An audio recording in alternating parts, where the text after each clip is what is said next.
मित्रांनो, तुमच्या मेहनतीच्या उज्ज्वल यशाच्या पायऱ्या अदृश्य असतात.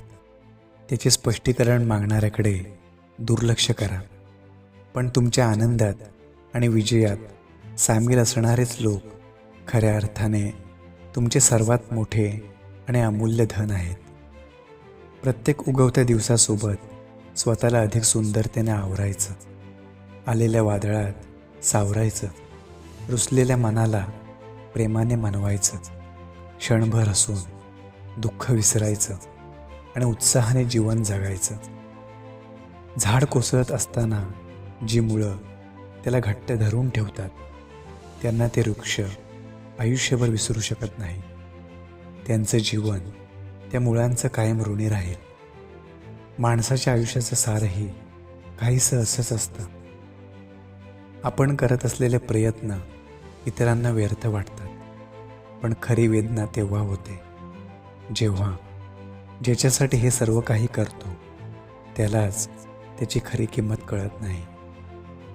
भरतीसोबत येणाऱ्या कचऱ्यापेक्षा ओहोटीनंतर चमकणारे शिंपले सुंदर असतात. चांगली परिस्थिती माणसांना जोडते, पण वाईट परिस्थिती खरी माणसं टिपते.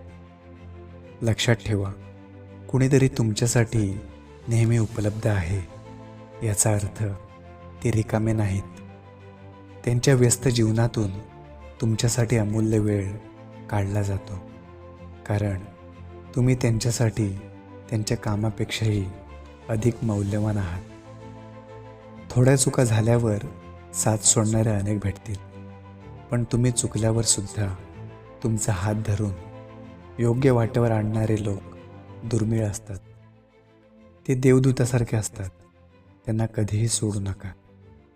एकांतात असणं म्हणजे एकटेपणा नव्हे. खरा एकटेपणा हा तर तेव्हाच जाणवतो जेव्हा ओळखीच्या चेहऱ्यांच्या गर्दीतही आपलं अस्तित्वच कुणाला जाणवत नाही.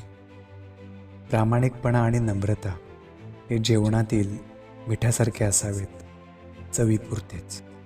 जास्त झाल्यास नात्यांची चव बिघडते आणि लोक तुम्हाला गृहीत धरू लागतात. लोकांची मनं आणि मतं दोन्ही आधीच ठरलेली असतात. तिथे तुम्ही चांगले की वाईट याला फारसा अर्थ उरत नाही. म्हणून दुसऱ्यांच्या नजरेत स्वतःला सिद्ध करण्यापेक्षा स्वतःच्या नजरेत आपली किंमत ओळखून आपला मार्ग चाला. आयुष्याच्या वाटेवर अर्ध्यावरच हात सोडणारे अनेक भेटतील, पण जेव्हा तुम्ही स्वतःला हरवून बसाल ना, तेव्हा तुम्हाला शोधणाऱ्या त्या खास माणसांना जीवापाड जपा. निस्वार्थ भावनेने दिलेला हात, ती मदत आणि परतफेडीच्या अपेक्षेने केलेला तो उपकार. जेव्हा अपेक्षांची भेसळ होते तेव्हा मदतीचे अमृतसुद्धा उपकाराचे विष बनते, जे नात्यांवर आयुष्यभराचा भार बनून राहते. शब्दाला शब्द लागून कधी वाद होतो, तर शब्दाला शब्द लागून कधी संवाद होतो. शब्दांमधूनच आपला दर्जा आणि अनुभव दिसतो. म्हणूनच शब्दांचा वापर नेहमी योग्यच व्हावा.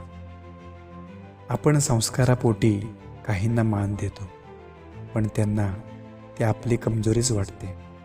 म्हणून आदर त्यांनाच द्यावा जे पात्र असतील, कारण आपला स्वाभिमान काही कवडीमोल नाही. नातं हे ओळखीने नव्हे तर हृदयाने आणि नीतीने जुळते. काही खरी तर काही खोटी ठरतात. ते जपण्याचा प्रयत्न असावा दोन्ही बाजूने. एक निर्मळ नातं आपलं आयुष्य सुंदर करतं. शब्दांमध्ये स्पष्टता आली की अनेकांसाठी त्याचे काटे होतात.